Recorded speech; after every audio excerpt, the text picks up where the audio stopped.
سيئات أعمالنا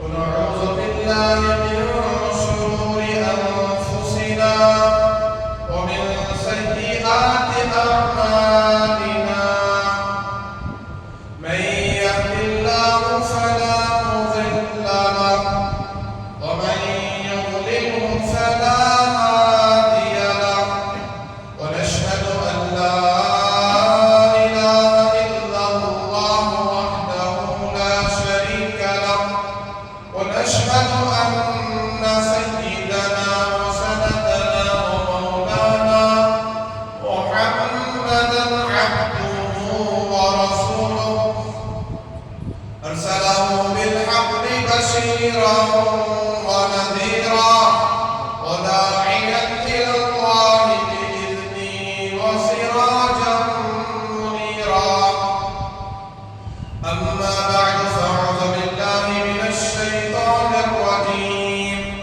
بسم الله الرحمن الرحيم يا أيها الذين آمنوا ادخلوا في السلم كافة ولا تتبعوا خطوات الشيطان إنه لكم عدو مبين وقال تعالى في مقام آخر والذين جاهدوا فينا لنهدينهم سبلنا وإن الله لمع المحسنين وقال النبي صلى الله عليه وسلم من حفظ سنتي أكرمه الله بأربع خصال المحبة في قلوب البررة والهيبة في قلوب الفجرة والسعة في الرزق والثقة في الدين أو كما قال عليه الصلاة والسلام رب اشرح لي صدري ويسر لي أمري واحلل عقدة من لساني يفقه قولي سبحانك لا علم لنا إلا ما علمتنا إنك أنت العليم الحكيم رب زدني علما رب زدني علما رب زدني علما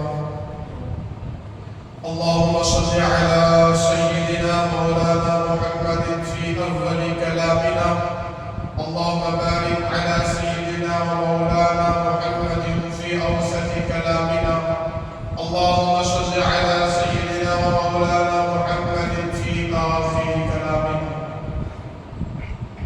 معزز السامعين الكرام بزرگوں دوستوں ملت کے عزیزوں ایک مرتبہ سرکار مدینہ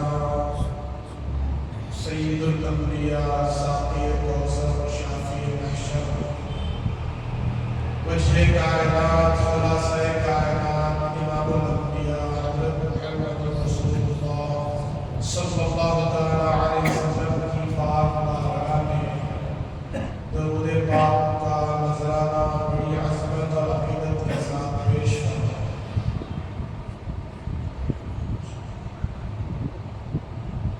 بزرگان محترم ہمارا عنوان بڑی گہرائی کے ساتھ اس پاک حدیث کے تحت کئی جگہ سے چل رہا ہے ابھی ایک چیز حدیث کے تحت باقی رہ گئی ساتویں چیز یعنی اس خوش نصیب انسان کو جو تنہائی میں اکیلے میں جب کوئی مجمع اس کے سامنے نہ ہو اس کے ماں باپ اس کے سامنے نہ ہو اس کے بیوی بچے اس کے سامنے نہ ہو رشتہ دار دوست احباب جاننے والے کوئی بھی اس کے سامنے نہ ہو ایک ہو اکیلا ہو تنہا ہو ایسے وقت میں اللہ کی یاد میں بیٹھ جائے اللہ کے ذکر میں بیٹھ جائے اور اللہ کو کثرت سے یاد کریں، اس کے پاک نام کے ذریعے اللہ کو یاد کرتا ہے تو جناب محمد رسول اللہ صلی اللہ علیہ وسلم فرماتے ہیں کہ اس کو بھی اللہ تبارک و تعالی عرش اعظم کا سایہ عطا فرماتے ہیں۔ لیکن آگے رسول خدا صلی اللہ علیہ وسلم نے ایک بات جو زائد بتائی ہے، آقا کا جو فرمان ہے، رجل ذکر اللہ خالیا، کہ وہ آدمی جو اللہ کا ذکر کرے تنہائی میں۔ کیسے کرے؟ تنہائی میں، مجمع میں تو سب کر لیتے ہیں، خالیا تنہائی میں کرے، لیکن اللہ کے ذکر کے کرنے کی وجہ سے، اللہ کی یاد میں بیٹھنے کی وجہ سے، اس کے تنہائی میں اللہ کی یاد میں رہنے کی وجہ سے اس کی آنکھیں بفاضت عیناہ، اس کی آنکھیں بہہ جائیں، اس کی آنکھیں بہہ پڑیں۔ کیا مطلب؟ کہ آنکھوں سے آنسو نکل جائے۔ اب آنسو نکلنے کا کیا مطلب ہے؟ آنسو دو وجہ سے نکلتے ہیں۔ آنکھوں سے پانی کتنی وجہ سے نکلتا ہے؟ دو وجہ سے۔ یا تو خوف سے آنسو نکلتے ہیں، یا تو شوق سے آنسو نکلتے ہیں۔ یا تو خوف کی بات ہوتی ہے، یا تو شوق کی بات ہوتی ہے۔ تو شوق ہی کو محبت کہتے ہیں۔ کیا کہتے ہیں بات؟ محبت۔ اللہ کو یاد بھی کرے، ذکر بھی کرے، اور اللہ کے خوف سے آنسو جاری ہو، یا اللہ کی محبت میں آنسو نکل جائے، تو اس خوش نصیب کو بھی عرش اعظم کا سایہ نصیب ہوتا ہے۔ اب آئیے چند ایسے واقعات جو تاریخ کے اوراق میں لکھے گئے، سچے واقعات، کوئی بنی بنائی کہانی اور بنا بنایا قصہ، کوئی بناوٹی باتیں نہیں ہیں، جو تاریخ کے اوراق میں اپنے خاص بندوں کے اللہ تبارک و تعالیٰ نے رقم فرمایا ہے، اس کو محفوظ کر دیا ہے، اپنے خاص بندوں کا ذکر اور ان کا واقعہ، جو اس بات کی دلالت کرتے ہیں کہ ان کے دلوں میں اللہ کی کتنی محبت تھی، یہ اللہ سے کتنی محبت کرتے تھے، یہ اللہ سے کتنے ڈرتے تھے۔ مرد تو مرد، عورتیں بھی، مرد تو مرد، عورتیں بھی اللہ کے کتنے نزدیک، کتنا قرب حاصل کی ہوئی تھی، کتنا ان کے اندر اللہ کی محبت اتر چکی تھی، اللہ کا ڈر اور خوف گھر کر چکا تھا۔ چنانچہ ایک واقعہ ایک عابد کا بنی اسرائیل کے لکھا ہے کہ بڑا عبادت گزار، بہت زیادہ عبادت میں رہنے والا، ذکر میں رہنے والا، تلاوت میں رہنے والا، اور اس کا نام اتنا مشہور و معروف تھا کہ لوگ اس سے ملنے کے لیے ترستے تھے، اس سے مصافحے کے لیے ترستے تھے۔ لیکن یہ اللہ کا بندہ عابد، اللہ کا دوست، اللہ کا ولی، ہمیشہ اپنی عبادت میں یکسو رہتا تھا، ہمیشہ وہ اللہ کی اطاعت میں، اللہ کی محبت اور ذکر میں مشغول رہتا تھا، کوئی اس سے مل نہیں سکتا تھا، وہ ہمیشہ عبادت میں لگا رہتا، اور کچھ وقت 24 گھنٹے میں کوئی بندہ اس سے ملنے جاتا تو اس سے مصافحہ کر لیتا، تھوڑی سی گفتگو کر لیتا، پھر عبادت میں مشغول رہ جاتا۔ یہ اللہ کا ولی، اللہ کا دوست، اس کی شہرت جب بنی اسرائیل میں قوم میں پھیلی تو کچھ حاسدین پیدا ہو گئے، حسد کرنے والے، بغض اور جلن رکھنے والے، اس کی شہرت سے جلنے والے پیدا ہو گئے۔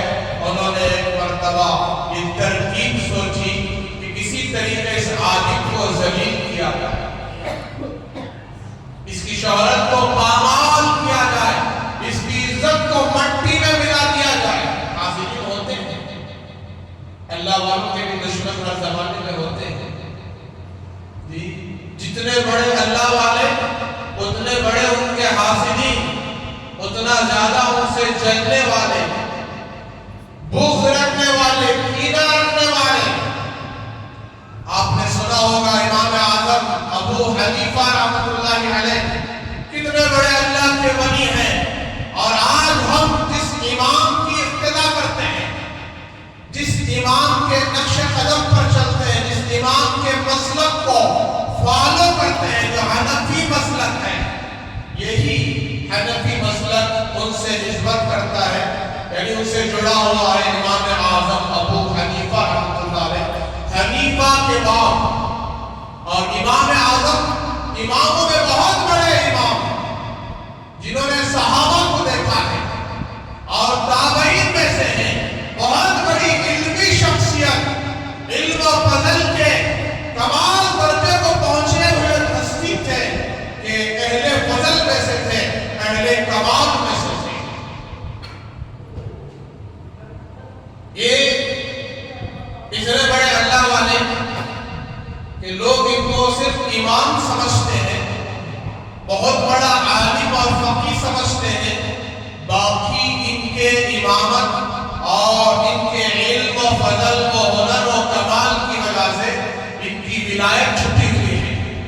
یہ کتنے بڑے ولی تھے جانتے ہیں آپ؟ جی، جمعہ کے مسلمانوں سے میں کہنا چاہتا ہوں جو صرف جمعہ کی نماز پڑھنے اس مجمع میں آئے ہیں، اس مسجد کو آئے ہیں، ان مسلمانوں سے بھی مخاطب ہوں، میں ان سے ڈائریکٹ بات کر رہا ہوں کہ یہ امام اعظم ابو حنیفہ رحمۃ اللہ علیہ، ذرا جمعہ کے مسلمان کان کھول کر سننا، ذرا سونے والے بھی جاگ کر سننا کہ امام اتنے بڑے امام ہیں، بلکہ اتنے بڑے اللہ کے ولی اور دوست ہیں، ان کی حیات تقریباً 100 سال کی عمر، یہ دنیا میں 100 سال رہے، کتنے سال؟ 100 سال کی عمر، بعض جگہ لکھا ہے 120 سال کی عمر ان کی۔ بھائی امام اعظم ابو حنیفہ رحمۃ اللہ علیہ، عابد کا واقعہ بھی سناؤں گا، آؤں گا پھر۔ تو امام اعظم ابو حنیفہ رحمۃ اللہ علیہ اتنے بڑے اللہ کے ولی ہیں کہ ان کی 40 سالہ عمر، کتنے سالہ عمر؟ 40 سالہ عمر ایسی گزری ہے کہ جب یہ عشاء کا وضو بناتے تھے، عشاء کے لیے کیا بناتے تھے؟ وضو بناتے ہیں، ہم بھی بناتے ہیں نا، کبھی توفیق ہو جائے عشاء کی نماز پڑھنے کی تو مسجد میں آ کر کیا بناتے ہیں؟ وضو بناتے ہیں۔ یہ جو عشاء کا جو وضو بناتے تھے اپنے گھر سے بناتے، یہ مسجد میں بناتے یا ہاؤس سے بناتے، جہاں سے بھی بناتے، جو عشاء کا وضو یہ بناتے تھے، اسی وضو سے فجر کی نماز پڑھتے تھے۔ کون سی نماز؟ فجر کی نماز۔ اور آج ہم عشاء کے وضو سے تہجد کی نماز پڑھنا مشکل ہے ہمارے لیے، جی ایک رات پڑھنا مشکل ہے، 2 راتیں پڑھنا مشکل ہے۔ اور اتنے بڑے اللہ کے ولی تھے، روایتوں میں لکھا ہے، اتنی مشہور بات، اتنی پکی بات کہ حضرت ابو حنیفہ جن کا نام تھا نعمان بن ثابت، نام کیا تھا ان کا؟ نعمان بن ثابت، کہ یہ جب عشاء کا وضو کرتے، عشاء کے لیے وضو فرماتے تو اسی وضو سے فجر کی نماز پڑھتے۔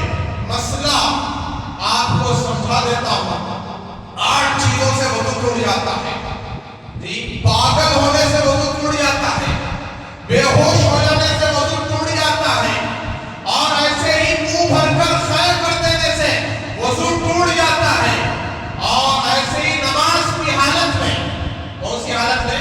ہم نماز میں کھڑے ہیں، اللہ اکبر بول کر قیام میں کھڑے ہیں، رکوع میں چلے گئے یا سجدے میں ہیں یا اتحیات میں بیٹھے ہیں، سلام پھیرنے سے پہلے ہم زور سے آواز کے ساتھ اگر ہنس رہے ہیں، کھل کھلا کر ہنس دیے تو ہمارا وضو ٹوٹ جائے گا۔ کیا ٹوٹ جائے گا بھائی؟ وضو ٹوٹ جائے گا۔ تو یہ منہ بھر کر خیر کرنا اور منہ بھر کر ہنسنا، کھل کھلا کر ہنسنا، آواز کے ساتھ ہنسنا، مسکرانے سے وضو نہیں ٹوٹتا۔ تو یہ 4 مسئلے سمجھ گئے آپ۔ اس کے بعد ٹیک لے کر سو جانے سے وضو ٹوٹ جاتا ہے۔ بہت سارے حضرات ٹیک لے کر بیٹھے لیکن جاگ رہے ہوں گے، 1-2 سیکنڈ کے لیے آپ کو آنکھ لگ گئی نا، آپ کا وضو ٹوٹ جائے گا، آپ کی نماز نہیں ہوگی، آپ کو دوبارہ وضو بنانا فرض ہو جائے گا۔ لہذا ٹیک لے کر لیٹ کر سونے سے نہیں، بستر لگا کر سونے سے نہیں، تکیے کے سرانے بنا کر، تکیے کو سرانہ بنا کر سونے سے نہیں، بلکہ ایسے ہی دیوار کا ٹیک لینے سے، کرسی کا ٹیک لینے سے اور ایسے ہی زمین کا ٹیک لے کر تھوڑی دیر کے لیے، چند سیکنڈوں کے لیے بھی سو جانے سے وضو ٹوٹ جاتا ہے۔ کیا ہو جاتا ہے بھائی؟ وضو ٹوٹ جاتا ہے۔ تو اب آپ کو مسئلہ سمجھ میں آ گیا ہوگا کہ امام اعظم ابو حنیفہ رحمۃ اللہ علیہ پوری رات کبھی ٹیک لگا کر نہیں سوتے تھے۔ کتنی رات؟ پوری رات ٹیک لے کر نہیں سوتے تھے۔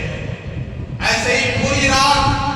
اب آگے کا مسئلہ سنیے، چھٹا مسئلہ کہ بدن کے کسی بھی حصے میں سے، سر سے لے کر پیر تک کسی بھی حصے میں سے خون یا پیپ کا نکل کر، خون یا پیپ کا نکل کر اپنی جگہ سے آگے بڑھ جانا، جہاں خون تھا یعنی زخم تھا وہاں سے خون نکلا اور تھوڑا سا آگے آ گیا، تھوڑا سا، تو وضو چلا جائے گا، وضو ٹوٹ جائے گا۔ کیا ہے؟ بدن کا کوئی بھی حصہ ہو، کوئی بھی حصہ ہو، وضو ٹوٹ جائے گا۔ یہ حنفی مسلک کے نزدیک ہے۔ امام اعظم ابو حنیفہ رحمۃ اللہ علیہ کے مسلک کو جو مانتے ہیں ان کے نزدیک، ہم سب حنفی مسلک کے ہیں، تو وضو ٹوٹ جائے گا۔ شافعی مسلک کے نزدیک نہیں ٹوٹتا، ان کی الگ دلیل ہے، لیکن ہمارے نزدیک ٹوٹ جاتا ہے۔ ایسے ہی ساتواں مسئلہ، ہوا خارج ہو جانے سے، جسے گیس کہتے ہیں، ہوا خارج ہو جانے سے، پاخانے کے مقام سے ہوا خارج ہو جانے سے وضو ٹوٹ جاتا ہے۔ چاہے تھوڑی سی ہوا نکل جائے، چاہے زیادہ ہوا نکلے، بعض کہتے ہیں اگر ذرہ سا ہوا نکلے تو کیسا ٹوٹ جاتا؟ خدا کی خاطر تھوڑی سی ہوا نکلے تب بھی وضو ٹوٹ جاتا ہے۔ بتانے میں مسئلہ شرم نہیں ہے، مسئلہ تو شریعت کا ہے، پاکی ناپاکی کا ہے، وضو کے باقی رہنے اور نہ رہنے کا ہے، نماز کے ہونے اور نہ ہونے کا۔ اور آٹھواں مسئلہ تو سب جانتے ہیں، پیشاب کرنے سے وضو ٹوٹ جاتا ہے، پاخانہ کرنے سے بھی وضو ٹوٹ جاتا ہے۔ وضو کی حالت میں استنجے کا تقاضا ہوا، پیشاب کو گئے ضرورت کے لیے، استنجے کے لیے، تو وضو چلا گیا۔ ایسے ہی پاخانے کے لیے بڑی حاجت کے لیے گئے تو اس کے لیے بھی وضو چلا گیا۔ اب سنیے آپ، امام اعظم ابو حنیفہ رحمۃ اللہ علیہ پوری رات ٹیک لگا کر نہیں سوتے تھے، بلکہ یہ 8 جو مسئلے ہیں، 8 چیزوں میں سے کوئی ایک چیز بھی ان کو لاحق نہیں ہوتی تھی اور وہ چیز پیش نہیں آتی تھی، ایسے 8 چیزوں سے بچے رہتے تھے۔ تو پوری رات جاگتے رہتے، عبادت کرتے رہتے، ذکر کرتے رہتے، کتابیں پڑھتے رہتے، لکھتے رہتے، اللہ اکبر کبیرہ، مسائل قرآن سے حدیث سے نکالتے رہتے، ہزاروں مسائل انہوں نے نکالے۔ ایک رات نہیں، 2 رات نہیں، 3 رات نہیں، 1 مہینہ نہیں، 1 سال نہیں، 2 سال نہیں، 10 سال نہیں، خدا کی قسم روایتیں لکھنے والے لکھتے ہیں، بیان کرنے والے بیان کرتے ہیں کہ 40 سال گزر گئے، امام اعظم ابو حنیفہ رحمۃ اللہ علیہ عشاء کے وضو سے برابر بدر کی نماز پڑھتے رہے، کبھی ان کا وضو نہیں ٹوٹا۔ یہ 40 سال کی بات ہے۔ اور آج ہم بھی مسلمان ہیں، ایمان والے ہیں، یہ اللہ کو ماننے والے ہیں، رسول اللہ کو ماننے والے ہیں۔ ہم کتنے پابند ہیں نمازوں کے، عبادت کے کتنے پابند ہیں، تہجد کے کتنے پابند ہیں، ذکر و تلاوت کے کتنے پابند ہیں۔ یہ ہستی ابو حنیفہ رحمۃ اللہ علیہ 40 سال عشاء کے وضو سے فجر پڑھے، کوئی ان کا ریکارڈ توڑ سکتا ہے؟ دنیا والے دنیا کے ریکارڈ توڑتے ہیں اور شان جتاتے ہیں۔ اور یہ ہستی جنہوں نے ایسا ریکارڈ تاریخ میں رقم کیا ہے، دکھاوے کے لیے نہیں، وہ ہماری طرح دکھلاوا نہیں کرتے تھے۔ ہم نماز پڑھتے ہیں تو دکھلاوا کرتے ہیں، ذکر کرتے ہیں تو دکھا کے ذکر کرتے ہیں، صدقہ دیتے ہیں تو یہ ابھی حدیث کو گزری ہے گزشتہ جمعہ کہ ایک ہاتھ سے دے تو دوسرے ہاتھ کو معلوم نہ۔ یہ دکھلاوا نہیں، یہ اخلاص تھا، یہ ریاکاری نہیں، اللہ کو راضی کرنے کا جذبہ تھا۔ اور یہ لوگ جو دیکھتے تھے ان کو، وہ بیان کرتے ہیں۔ اللہ نے ان کو علم سے بھی نوازا تھا، عمل کی دولت سے بھی نوازا تھا، اور بہت بڑے فقیہ تھے، سمجھ رکھنے والے دین کا، ہزاروں مسائل نکالنے والے،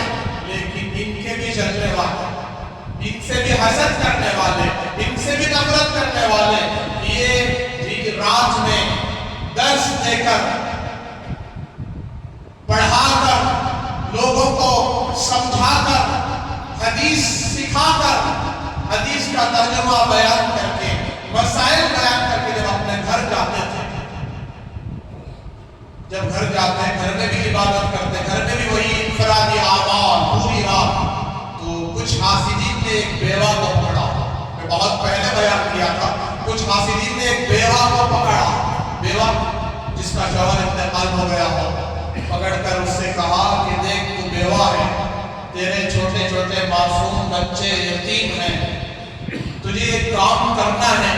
وہ کام یہ ہے کہ جس وقت نعمان بن ثابت جس راستے سے تیرے گھر کے راستے سے گزرتے ہیں تو ان کو آواز دے کر کسی بہانے سے اپنے گھر کے اندر بلانا ہے. کیا بلانا ہے؟ اپنے گھر کے اندر بلانا ہے. صرف ایک بار تجھے اتنا جو ہے ہم پیسہ دیں گے، تیری ضرورت کے لیے کام آئے گا. اب وہ بیوہ سوچنے لگی صرف بلانا ہی تو ہے، اس کو ان کو بلانا ہی تو اور کوئی کام تو نہیں ہے، صرف بلا کے اندر گھر میں کسی طریقے سے جو ہے اتنے پیسے حاصل ہو جائیں گے، میری بیوگی پر جو ہے وہ پیسہ سہارا بنے گا، میرے بچوں کی یتیمی پر سہارا بنے گا، پیسوں کا جو ہے لالچ دلایا اس عورت کو، بیوہ کو. چنانچہ وہ عورت انتظار میں تھی امام اعظم ابو حنیفہ کب گزریں گے. تو وہ جب گزر رہے تھے حضرت تو ایک چیخ مارنے لگی، رونے لگی، آوازیں کرنے لگی، کہنے لگی کہ حضرت ذرا توقف کر لیجئے، رک جائیے کہ میرے گھر میں میرے شوہر میرے خدا بہت سخت بیمار ہیں، آپ نیک انسان ہیں، اللہ والے ہیں، آپ کی زبان میں تاثیر ہے، آپ کچھ دعا پڑھ کر دم کر دیجئے. تو یہ اللہ والے ہیں، ان کا دل ہمیشہ نرم ہوتا ہے، کسی کی مجبوری دیکھتے ہیں، کسی کی تکلیف دیکھتے ہیں تو دل بھی روتا ہے، آنکھیں بھی روتی ہیں. چنانچہ سوچنے لگے کہ ایک بڑے میاں کوئی ہے یا کوئی شخص ہے، مرد بھی ہے، تو چلو جا کر دم کر دیں گے. حضرت ارادہ کر کے گھر کے اندر داخل ہوتے ہیں تو حاسدین پہلے سے چھپے رہتے ہیں آزو بازو. تو جیسے ہی اندر داخل ہوتے ہیں پوچھتے کہاں ہے وہ صاحب بیمار آدمی. تو وہ عورت کچھ نہیں کہتی، اچانک یہ مرد جو حاسدین کے ان کے اس عورت کے گھر میں داخل ہو کر حضرت امام اعظم ابو حنیفہ سے کہتے ہیں نعمان تم اتنی رات ایک بیوہ کے گھر کیا کر رہے ہو؟ کیا پوچھا؟ تم اتنے بڑے امام ہو کر، بزرگ ہو کر، اللہ والے ہو کر، عالم ہو کر، مفتی ہو کر، فقیہ ہو کر، دین کا اتنا علم تمہیں ہے، کیا تمہیں اللہ کا ڈر اور خوف نہیں ہے؟ شرم نہیں ہے تمہارے اندر؟ کیا کر رہے ہو؟ چنانچہ کچھ کہے بغیر ابو حنیفہ رحمۃ اللہ علیہ کو اس عورت کو دونوں کو پکڑ کر قاضی کے پاس لے جاتے ہیں، جو اس وقت کا جیل کیا کہتے ہیں پولیس اسٹیشن جو ہوتا ہے وہاں پکڑ کے لے جاتے ہیں. رات کا وقت ہوتا ہے، دونوں کو اندر بند کر دیتے ہیں. قاضی اس وقت واپس اپنے گھر جا رہا ہوتا ہے تو قاضی صاحب کہتے ہیں کہ بھائی ان دونوں کو رکھو، صبح میں فیصلہ کریں گے. تو یہ بتا دیا کہ یہ ابو حنیفہ رات میں ایک عورت کے گھر میں تھے، ہم نے ان کو پکڑا ہے رنگے ہاتھ، ان کا فیصلہ کرنا ہے. تو کہا کہ صبح میں کریں گے. اب ابو حنیفہ رحمۃ اللہ علیہ جی نہ ڈرتے ہیں، نہ گھبراتے ہیں، نہ خوف کرتے ہیں. جی اللہ والوں کے اوپر تو اللہ تعالیٰ کے انوارات و برکات اترتے رہتے ہیں، یعنی اس کی رحمتیں اور برکتیں اترتے رہتے ہیں. ان کا دل ہمیشہ اللہ کی طرف لگا رہتا ہے. کوئی خوف نہیں. اپنے پاس جو چادر تھی اس کو بچھایا، وضو تو تھا ہی، تکبیر کہتے اور اللہ اکبر کہتے، نفل میں کھڑے ہو گئے، عبادت میں کھڑے ہو گئے. پوری رات ان کی عبادت کا معمول تھا تو عبادت میں کھڑے ہو گئے، ڈرے نہیں. اب یہ عورت بیوہ دیکھنے لگی کہ یہ حضرت کہاں ہے، تو اندھیرا تھا، اور سے دیکھا تو حضرت قیام میں کھڑے ہیں، عبادت میں کھڑے ہیں. سوچنے لگی کتنے بڑے اللہ والے ہیں، نیک انسان ہیں، میں نے ان کو اپنے گھر کے اندر داخل کر کے کتنے بڑے فتنے میں پھنسا دیا. چنانچہ رونے لگی، روتی رہی. تو حضرت دو رکعت نماز سے فارغ ہوئے، سلام پھیر کر عورت سے پوچھا بھائی بہن کیوں روتی ہو، کیا بات ہے؟ کہا کہ حضرت مجھ سے بہت بڑی غلطی ہو گئی، آپ جیسے ایک انسان کو اپنے گھر میں داخل کر کے بہت بڑا گناہ کر دیا، آپ کو فتنے میں پھنسا دیا. مجھے خود پتا نہیں تھا کہ مجھے یہاں پکڑ کے مجھے بھی لایا جائے.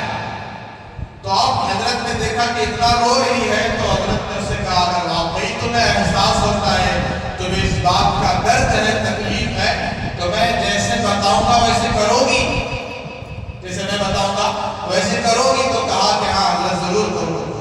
تو کہا کہ سامنے جو تھانے دار کھڑا ہے پولیس والا اس سے جا کر کہنا کہ پولیس نے مجھے اچانک پکڑ کے لائی ہے اور میرے چھوٹے چھوٹے معصوم بچے ہیں، انہیں دودھ بھی پلانا ہے کھانا بھی کھلانا ہے، لہٰذا مجھے تھوڑا سا وقت دے دو، تم میرے ساتھ چلو، میرے گھر چلو، میں بچوں کی ضروریات پوری کر دوں گی، کھانا کھلا دوں گی، ان کو دودھ پلا دوں گی، پھر واپس تمہارے ساتھ آتا۔ زمانہ بڑی امانت داری کا تھا، زبان سے جو کہتے وہ پورا کرتے تھے، زبان کے بڑے پکے تھے۔ آج ہم زبان کے اتنے جھوٹے ہیں، وعدہ کرتے ہیں آج کروں گا، کل کروں گا، پرسوں کروں گا، خدا کی قسم ہفتے گزر جاتے ہیں نہیں کرتے، آدھے گھنٹے کا وعدہ کرتے ہیں 8 گھنٹے گزر جاتے ہیں نہیں کرتے، 2 منٹ میں آرو بولتے ہیں 2 گھنٹے گزر جاتے ہیں نہیں آتے۔ تو یہ ہمارے وعدے ہیں، جھوٹے وعدے، لیکن وہ دور بڑا نیک دور تھا، تقوی والا دور تھا۔ اللہ اکبر کبیرہ، ابو حنیفہ کا دور، حضور نے فرمایا خیر القرون قرنی، سب سے بہترین زمانہ میرا زمانہ، اس کے بعد ثم الذین یلونہم، عربی خطبے میں جمعہ کے پڑھا جاتا ہے، پھر اس کے ساتھ جو جڑا ہوا زمانہ ہے وہ کون سا؟ صحابہ کا زمانہ، حضور کے جانے کے بعد۔ پھر آگے فرمایا ثم الذین یلونہم، پھر صحابہ کے دور کے بعد کون سا دور؟ تابعین کا دور، امام اعظم ابو حنیفہ کا دور، امام حسن بصری رحمۃ اللہ علیہ کا دور، بڑے بڑے اولیاء اللہ 2 لاکھ سے زیادہ تابعین ہیں ان کا دور۔ تو یہ بڑا نیک دور تھا۔ تو وہ عورت جی کہنے لگی کہ ہاں حضرت ضرور میں ایسا کام کروں گی۔ اچھا رک جاؤ، ایک کام کرو، تم تو اپنے گھر باغ میں جانا، تم تو اپنے گھر باغ میں جانا، میرا گھر تو جانتی ہو میرا گھر کہاں ہے۔ امام صاحب سے بڑے اللہ والے تھے، اگر تو لوگ جانتے تھے، کہا کہ حضرت جانتی تو ہوں۔ چنانچہ حضرت نے کہا کہ سیدھے میرے گھر لے جانا، ان کو باہر کھڑا کر دینا، تم میرے گھر کے اندر چلے جانا، میری اہلیہ میری بیوی گھر میں موجود ہوگی، جا کر سارا واقعہ سنا دینا، سنا کر اپنا برقع اتار کر میری اہلیہ کو دے دینا، میری اہلیہ سمجھ جائے گی اور ان پولیس والوں کے ساتھ تھانے آ جائے گی، ایسے کر لیں۔ چنانچہ وہ عورت جا کر پولیس کو چہرے روتے ہوئے سمجھایا، تو پھر پولیس والے مان گئے اور سیدھے امام اعظم ابو حنیفہ رحمۃ اللہ علیہ، رات کا وقت ایسے لائٹوں کا زمانہ نہیں تھا، تو گئی لے کر اور سیدھے اندر گئے، وہ پولیس والے باہر کھڑے تھے، جا کر سارا واقعہ سنا، اپنا برقع اتار کر حضرت کی اہلیہ کو دے دیا، حضرت کی اہلیہ سیدھے ان تھانے داروں کے ساتھ آ گئی تھوڑی دیر میں۔ اب جیسے ہی تھانے پہنچی تو اندر امام اعظم ابو حنیفہ عبادت کر رہے تھے، تو اس کو اندر بھیجا، اس عورت کو، یعنی عورت سمجھ کر کوئی اور عورت، اور بند کر دیا۔ اب رات گزر گئی، صبح حاصلین نے ایک بڑا مجمع اکٹھا کر دیا تھا حضرت کو ذلیل کرنے کے لیے۔ اب فیصلے کا وقت تھا اور وہ عورت بھی بیٹھی ہوئی تھی قاضی کے سامنے، مجمع بھی موجود تھا، ابو حنیفہ کے بارے میں غلط سلط سوچنے والے بھی وہ بیٹھے ہوئے تھے۔ چنانچہ حضرت امام اعظم ابو حنیفہ سے قاضی وقت نے کہا کہ اے نعمان بن ثابت، تم اتنے بڑے امام ہو کر رات میں ایک عورت کے گھر میں تھے، کیا یہ بات سچ ہے؟ تو حضرت نے کہا ہاں میں ایک عورت کے گھر میں تھا، لیکن ایک بات آپ کو سمجھ لینا چاہیے کہ جو عورت میرے ساتھ ہے، جو عورت میرے ساتھ ہے اور جس عورت کے میں ساتھ تھا، ذرا ادھر دیکھیے میرے سسر ہیں، یہ میرے سسر ہیں، ان سے کہیے اس عورت کا پردہ اٹھا کر دیکھیں جا کر کہ آخر یہ عورت ہے کون۔ چنانچہ وہ سسر اٹھ کر گئے، ان کے پردہ اٹھا کر دیکھا تو قسم کھا کر کہا یہ تو میری بیٹی ہے، میں نے امام اعظم ابو حنیفہ کے ساتھ، نعمان بن ثابت کے ساتھ اپنی بچی کا نکاح کھلا مسجد میں کروایا تھا۔ تو پھر حاصلین کی آنکھیں دم رہ گئی، حیران رہ گئے، آنکھیں پھٹی کی پھٹی رہ گئی، اور اللہ تبارک و تعالیٰ نے امام اعظم ابو حنیفہ کو اتنے بڑے فتنے سے زمانے میں بچایا ہے۔ اللہ والے ہوتے ہیں، اللہ کی مدد ساتھ ہوتی ہے۔ یہ وہ عابد کا قصہ کہ وہ عابد جو بہت عبادت گزار تھا، اس پر جلنے والے، حسد کرنے والے، انہوں نے ایک فاحشہ عورت کو پکڑا اور کہا کہ اتنے پیسے ہم دیں گے تمہیں، ایک کام کرنا ہے، تمہیں کسی طریقے سے عابد کے گھر میں داخل ہونا ہے، اس کو اپنے فتنے میں پھنسانا ہے۔ فاحشہ عورت تھی، بازاری عورت تھی۔ چنانچہ رات کا وقت تھا، بارش کی رات تھی، وہ آئی، عابد کو آواز دینے لگی، اللہ کے بندے مجھے ذرا گھر کے اندر جگہ تو دے دے کہ میں رات کا وقت ہے، بیٹا اجنبی ہوں، بارش آ رہا ہے۔ چنانچہ وہ عابد اس کی طرف توجہ کیے بغیر عبادت میں مشغول رہا، بار بار اصرار کیا تو دل نرم ہو گیا، اس عورت کو جو ہے دروازہ کھول کر تھوڑا سا آسرا دیا، جگہ دیا، تو وہ عورت عابد کے پاس آ کر لیٹ گئی۔ تھوڑی ہی دیر میں اپنی خوبصورتی دکھانے لگی، عابد کا نفس دہکنے لگا۔ عابد کا نفس انسان ہے بھائی، ولی ہے تو کیا ہوا، انسان ہے، انسان کے اندر اللہ نے مادہ رکھا ہے، لیکن اللہ کا ڈر اور خوف بچا لیتا آدمی کو گناہ سے۔ چنانچہ جب دل میں خواہش پیدا ہوئی، نفس بہتا رہا تھا، تو ابو جی وہ جو عابد تھے، وہ نیک اللہ کا ولی تھا، اس نے اللہ کی محبت اور اللہ کے ڈر سے پھر سے اپنے ارادے کو ملتوی کر لیا، عبادت میں مشغول ہو گیا۔ وہ عورت برابر فتنے میں پھنسانے کی کوشش کر رہی تھی۔ اب جب خیال اس طرف گیا تو چراغ جل رہا تھا، چراغ جل رہا تھا، اپنی ایک انگلی کو اس چراغ کے پاس لے جاتا ہے اور اپنی انگلی کو جلانے لگتا ہے اللہ کا ولی، اور وہ انگلی جل جاتی ہے۔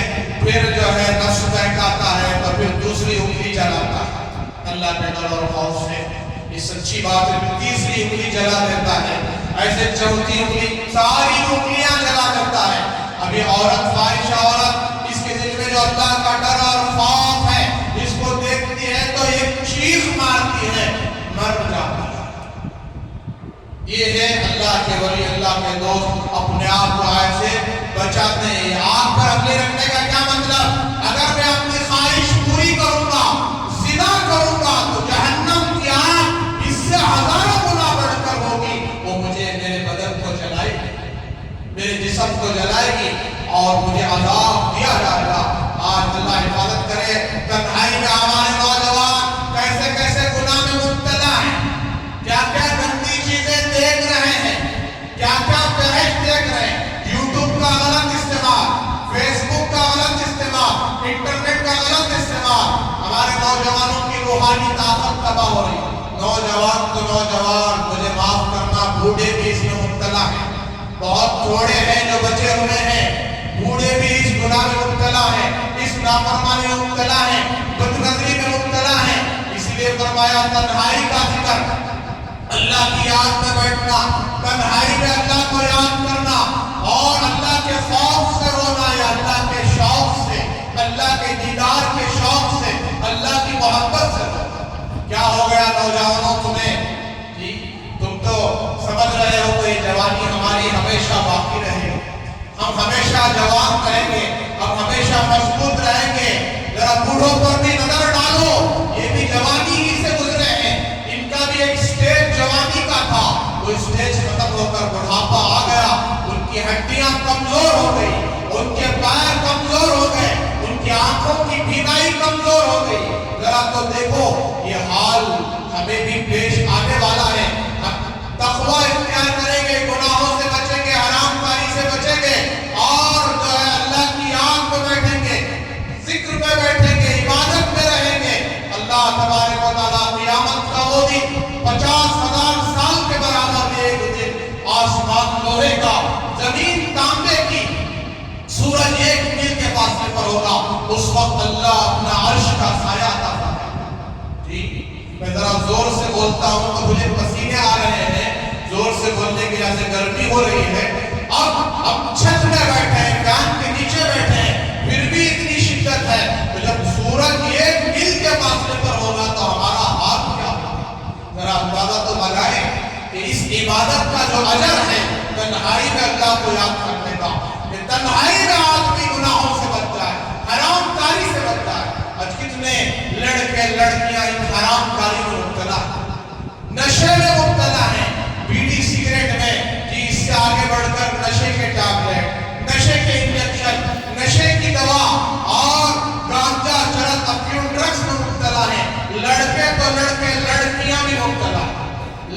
لڑکیاں بھی پھنس رہی ہیں. یوٹیوب کا غلط استعمال کیا, واٹس ایپ کا غلط استعمال کیا. والدین نے لڑکی کی جو ہے کامیابی پر 10th اسٹینڈرڈ فرسٹ کلاس پاس ہوئی جی, فرسٹ رینک سیکنڈ رینک پاس ہوئی تو باپ نے بڑے شوق سے 25,000 کا اینڈرائڈ فون دلا دیا. اب یہ نہیں دیکھا کہ اس کے اینڈرائڈ فون میں یہ کیا کیا کرتوت چل رہے ہیں. کبھی یہ دیکھا نہیں وہ لاکھ کیوں ڈالتی ہے, میری بہن لاکھ کیوں ڈال رہی ہے, اس لیے ڈالنے کی اس کے پرسنل چیزیں کوئی نہ دیکھے. کوئی نہ دیکھے کا کیا مطلب ہے, کوئی بوائے فرینڈ ہوگا, کوئی جو ہے اس کا یار ہوگا, اللہ حفاظت کرے, اس لیے تو لاکھ ڈال رہی ہے والدین سے چھپ کر. اگر واقعی تقوی والی ہوتی تو لاکھ کیوں ڈالتی, بعض کسی مسئلہ سے ڈال رہے ہیں. والدین کو چاہیے کہ موبائل پورا چیک کرے کتنے غیر محرموں کا جی اور دوسرے مردوں کا اس کے موبائل میں کس کس کے نمبرات ہیں, واٹس ایپ میں کس سے چیٹنگ کر رہی ہے.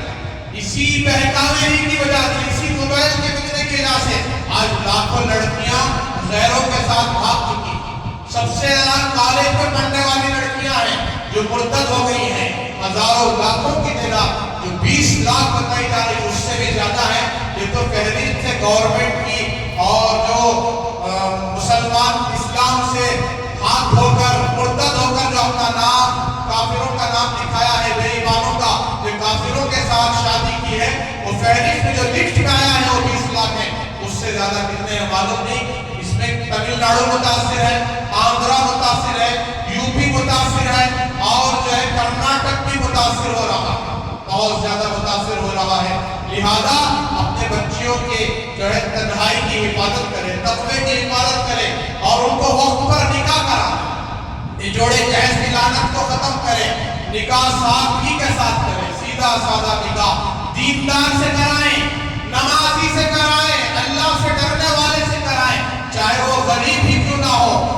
انشاءاللہ شادی کی برکت سے, نکاح کی برکت سے اللہ اس لڑکے کو مالدار بنا.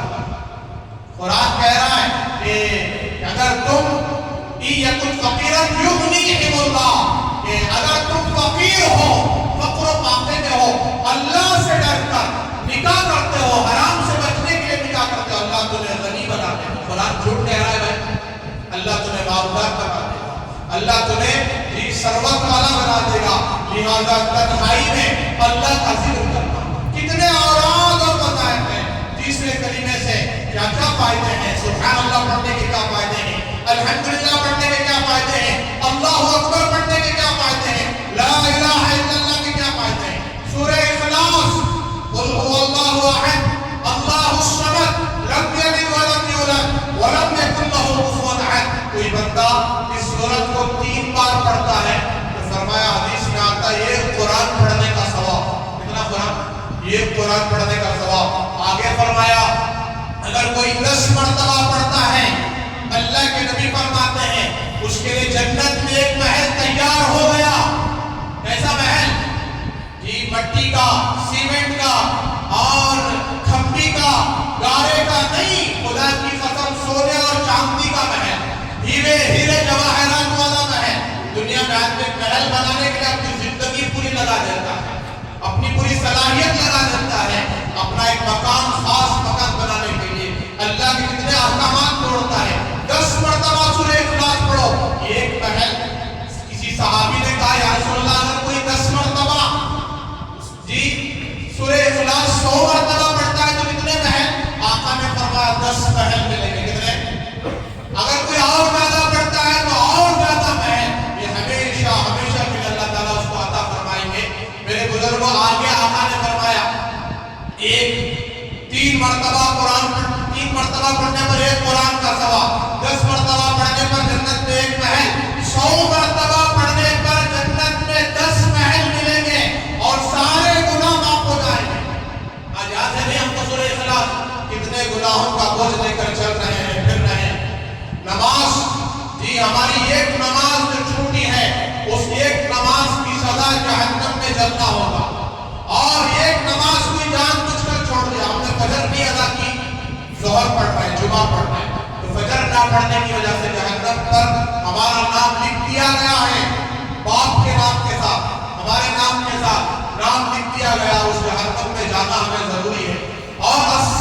اور دوزخ میں جلنا ضروری ہے. اب جمعہ پڑھ کے جا رہے ہیں, پڑھنے کے ارادے سے آئے ہیں, عصر کا ارادہ کس کس کا ہے؟ مغرب عشاء پھر پورا ہفتہ پڑھنے کا کس کا ارادہ ہے؟ اللہ حفاظت کرے.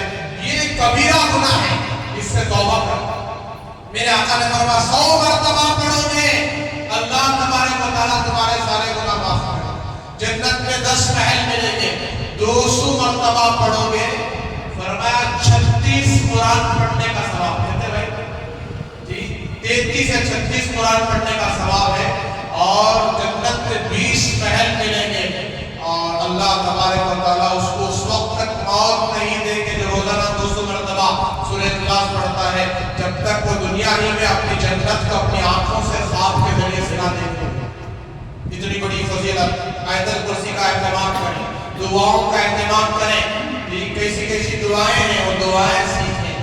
تنہائی میں اللہ کو یاد کریں, اپنی زندگی کو بدلیں. طہارت والی زندگی, تقوی والی زندگی صرف 4 دن گزار کر دیکھیں. بد نظری سے بچ کر, جھوٹ سے بچ کر, غیبت سے بچ کر, چاڑی چوگلی سے بچ کر اور دھوکہ دینے سے بچ کر, نام تول میں کمی کرنے سے بچ کر, بیاز وڈی انٹرسٹ سود اور چیٹی پن سے بچ کر 4 دن عبادت کر کے دیکھیں. جنت کا مزہ نہ ملے تو آ کر مجھ سے کہیں اللہ تبارک و تعالیٰ کیسی لذت رکھتے ہیں عبادت میں, اطاعت میں, ذکر میں.